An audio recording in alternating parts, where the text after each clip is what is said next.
Hi, I'm Peter Cannon. As a young man, I earned a Bachelor of Science degree in zoology from Brigham Young University. I was fascinated by what I learned about the scientific method and the theory of evolution as proposed by Charles Darwin. In 2010, I was elected to a 4-year term on the Davis District School Board by the 20,000 registered voters in District 3. The Davis School District is the second largest school district in Utah. I firmly believe we should teach our children the full truth about Charles Darwin's theory of evolution, according to all the facts at hand. Unfortunately, many facts which speak against Darwin's theory of evolution are omitted from our high school biology textbooks. On the other hand, a number of elements needed to support the theory are proposed or suggested without firm evidence.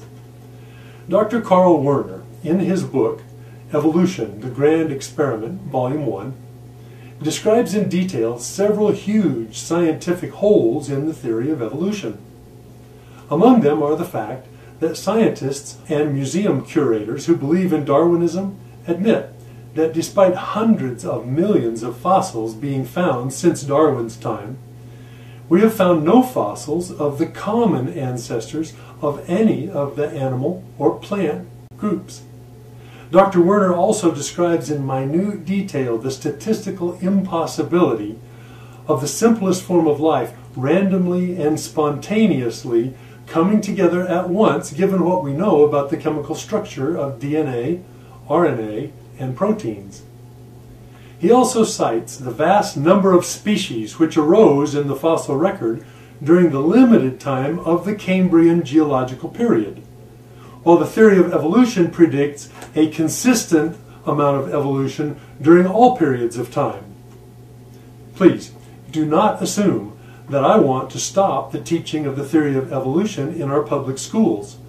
The theory is widely accepted and used in the scientific world, and it must be understood by well-educated students. But we do our youth a disservice when we fail to teach them the facts that cast serious doubt on the theory.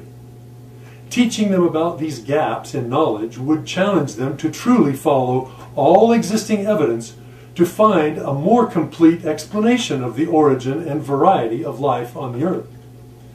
When I earned my bachelor's degree in zoology, we were taught that scientists in the past had been so closed-minded that they had persisted in believing such falsehoods as the earth is flat, or the earth is the center of the universe, or spontaneous generation explains the origin of life, or man can never fly.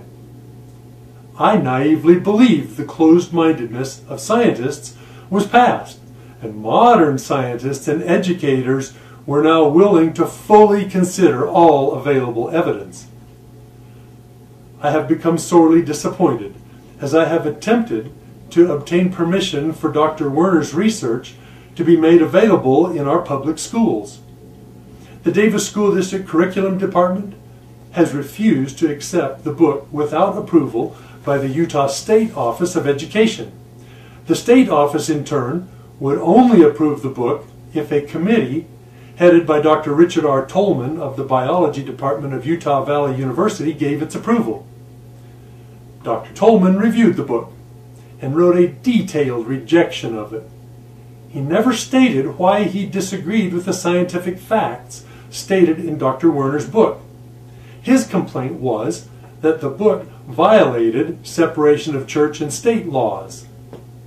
I found this very interesting because out of all the scientists interviewed, only one was a creationist. All the rest were Darwinists. I believe the facts can speak for themselves. I was so impressed with the research and documentation in Dr. Werner's book that I have wondered why the education and scientific community is so adamant in its rejection. Why would they oppose informing children of questions about a theory when the questions are supported by clear facts?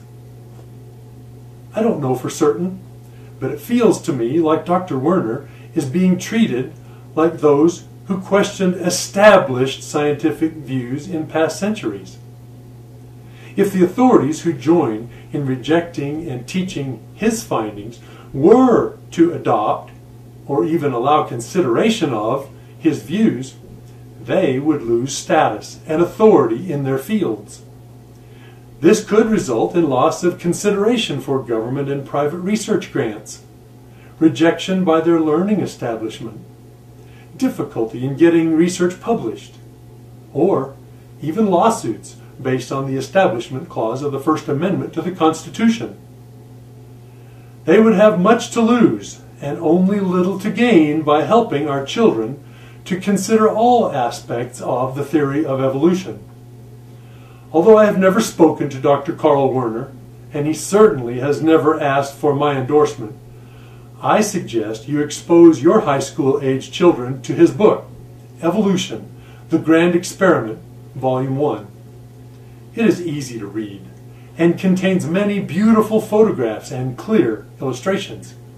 Thank you.